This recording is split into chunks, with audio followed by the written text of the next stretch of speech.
नमस्कार दोस्तों, आप सभी का अपने YouTube चैनल आस्था स्टडी पॉइंट पर स्वागत है। पेट सीरीज में दोस्तों ये सेशन होने वाला हमारा 51। तो चलिए शुरुआत करते हैं इस सेशन की। चैनल पर पहली बार विजिट कर रहे हैं तो चैनल को सब्सक्राइब कर लीजिएगा और जो भी सेशंस आपने नहीं देखे हैं आप सारे सेशन को देख लीजिएगा।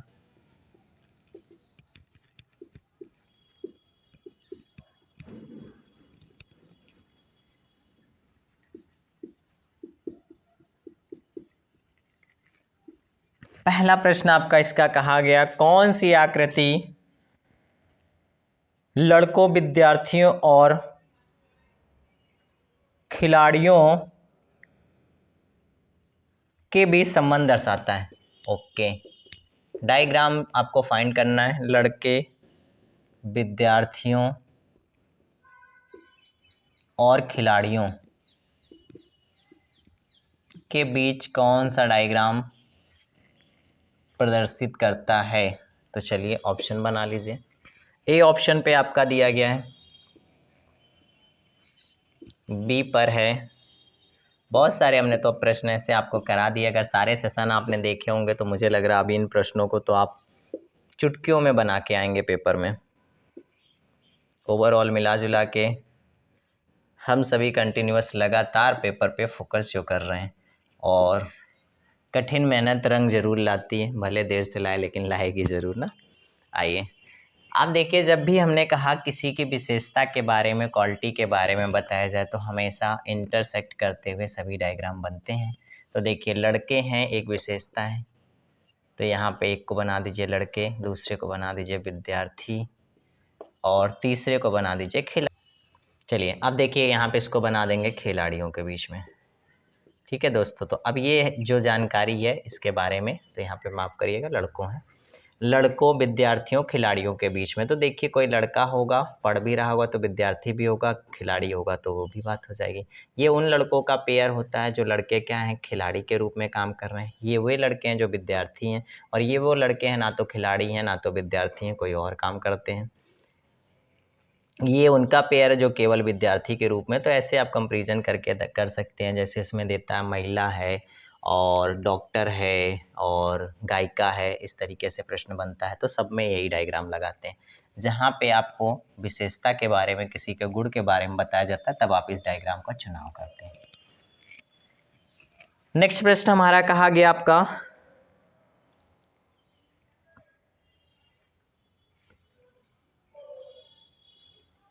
कोडिंग डिकोडिंग का प्रश्न है आपका।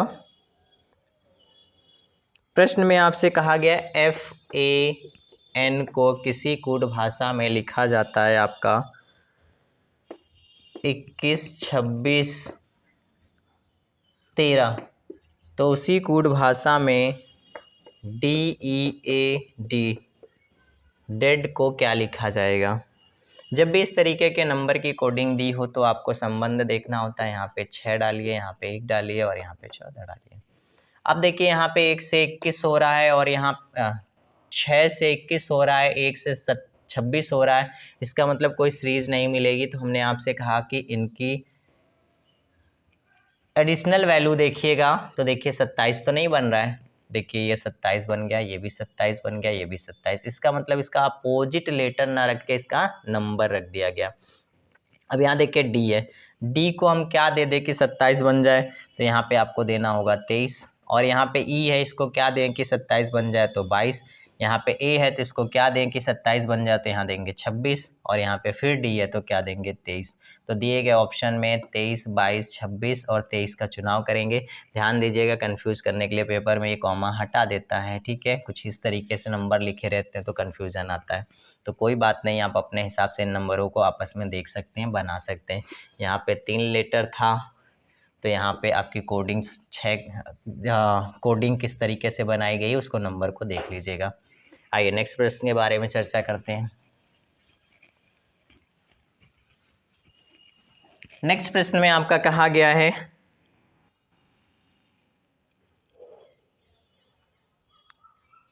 प्रश्न में आपसे कहा गया दोस्तों, गोपाल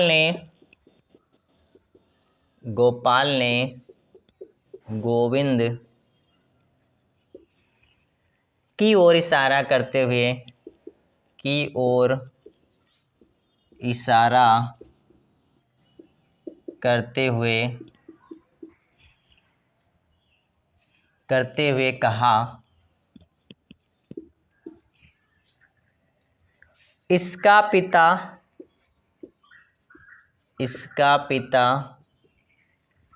मेरे पिता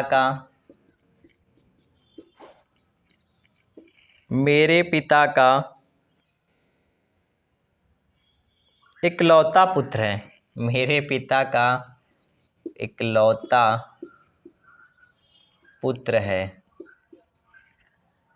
गोपाल से गोविंद का क्या संबंध है?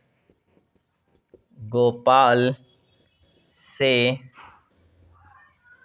गोविंद का क्या संबंध है? बना लेते हैं, इसको भी डायग्राम के माध्यम से देखते हैं। फिलहाल प्रश्न बहुत इजी होता है ऐसा। गोपाल ने गोविंद की ओर इशारा करते हुए, गोविंद को बनाते हैं, गोविंद की ओर इशारा करते हुए कहा, इसका पिता, किसका? गोविंद का। इसका पिता मेरे पिता का इकलौता पुत्र है। इसका पिता मेरे पिता का इकलौता पुत्र है। गोपाल से गोविंद किस प्रकार संबंधित है? तो यहाँ पे ध्यान दीजिएगा, जो यहाँ पे कहा गया है गोविंद और इसके बारे में कहा गया है। अब इसमें देखिएगा दोनों में कितना अच्छा संबंध है, यानी दो ही के इर्द गिर्द में खेल हो रहा है, किसका? गोपाल और गोविंद का। तो ये ही कौन है? गोपाल हैं, ठीक है, और ये कौन है? गोविंद है। तो इनके बारे में पूछा गया संबंध किससे? गोपाल से गोविंद का संबंध। तो भाई पिता दिख रहा है ना। देखिए कितना अच्छा प्रश्न था। मैं पिछले 2 बार से कुछ ऐसा प्रश्न आपको समझा पा रहा हूँ, बिल्कुल घुमा के वो अपने आप को ही अपने बेटे से परिचय करा रही है, या वो अपने आप ही को अपने पिता से परिचय करा रहा है, तो कैसे घुमा के बोला गया?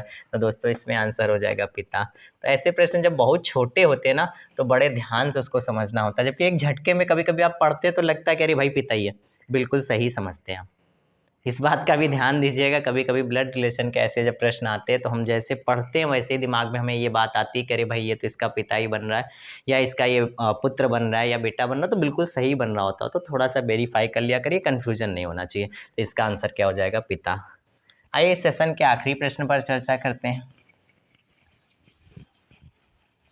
ये सब ऐसे प्रश्न हैं जो बार बार प्रतियोगी परीक्षा को टच करते हैं।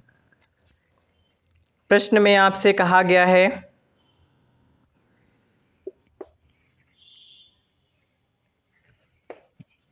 8 × 2 = 61, 8 × 5 = 04, 8 × 10 = what पूछा गया। ऑप्शंस देख लीजिएगा, बड़ा ही इंटरेस्टिंग प्रश्न है। ऑप्शंस हैं आपके 8, 08, 80 और आपका 0। जब भी इस तरीके कोई प्रश्न देता तो सबसे पहले लॉजिक ढूंढते हैं। देखिए 8 × 2 16, रिवर्स करके रख देते हैं, इसको मल्टीप्लाई करते हैं तो कितना हो जाता है दोस्तों? 8 × 5 = 40, रिवर्स करके रख देते तो कितना हो जाता है आपका? 04। अब इसको मल्टीप्लाई करते हैं तो ये आंसर कितना हो जाता है आपका? ध्यान दीजिएगा, तो इसको गुणा करेंगे तो कितना हो जाएगा? 80, और इसको रिवर्स करके रखेंगे तो दोस्तों क्या होगा? 08 होगा। और अक्सर हम जल्दबाजी की गलती में क्या करते हैं, हम 8 को लगा देते हैं और ये गलत हो जाता है। आपको अगर 0 से बनाया गया है तो 0 का ही आंसर का चुनाव करेंगे, तो आप आंसर बी को देंगे, ना कि ए को देंगे। बहुत ही अच्छे ऑप्शंस भी रखे हैं और प्रश्न भी बहुत अच्छा था। आइए इस सेशन के आखिरी प्रश्न पर चर्चा कर लेते हैं।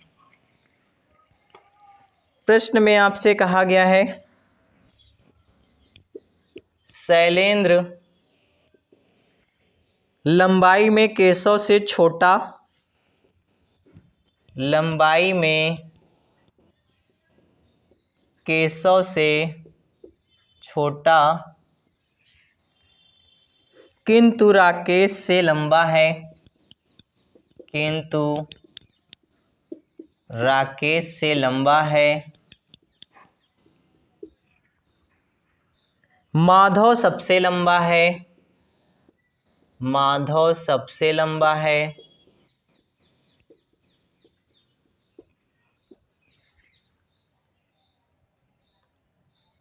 आशीष केशव से, आशीष केशव से, केशव से कुछ छोटा। देखिए भाई, कुछ छोटा जैसा शब्द केवल कंफ्यूज करने के लिए होता है। छोटा मतलब छोटा होता है इसमें, कुछ छोटा। और शैलेंद्र से कुछ लंबा, और शैलेंद्र से कुछ लंबा है। तो ऊंचाई के क्रम में दूसरा कौन है? तो ऊंचाई के क्रम में, ऊंचाई के क्रम में दूसरा कौन है? चलिए अब देखिएगा, इस प्रश्न को पहले सेट करते हैं। जैसे जैसे कहता जाता है प्रश्न को वैसे बनाएंगे। शैलेंद्र लंबाई में केशव से छोटा है, तो केशव ऊपर हो जाएंगे और शैलेंद्र क्या हो जाएगा? नीचे हो जाएगा। फिर क्या कहा गया? किंतु राकेश से लंबा है, तो यहाँ पे राकेश को बना दीजिए, राकेश से लंबा है। माधव सबसे लंबा है, तो माधव को सबसे ऊपर कर दीजिए, सबसे लंबा है। आशीष केशव से, आशीष जो है केशव से कुछ छोटा, इसका मतलब आशीष इसके बीच में आ जाएगा या और भी कहीं आ सकता है। और शैलेंद्र से कुछ लंबा, इसका मतलब कंफर्म इसी के बीच में होगा। तो ऊंचाई के क्रम में दूसरा कौन है? तो सब देखिए, ऊंचाई के क्रम में दूसरा बताना है भाई, तो नीचे से काउंट करते हैं ऊंचाई के क्रम में। तो यहाँ पे देखिए, ये हो जाएगा, फिर ये हो जाएगा, फिर ये, फिर ये, फिर ये, यानी सबसे लंबा माधव है। और ऊंचाई के क्रम की बात करेंगे तो पहले नंबर पे राकेश, दूसरे नंबर पर शैलेंद्र। तो इसका दोस्तों आंसर क्या हो जाएगा? आपका शैलेंद्र हो जाएगा, जिसके आंसर को चुनाव करना है। कन्फ्यूजन नहीं आना चाहिए कि केशव आप लगाएं। ऊंचाई के अनुसार नीचे से क्रम पूछा नहीं गया, तो आपको यही बताना है, क्योंकि हम छोटे से बड़े अरेंजमेंट में लगाते हैं। ठीक है, तो ये है दोस्तों इस सेशन की जानकारी। फिर मिलते हैं नेक्स्ट सेशन में। Thank you.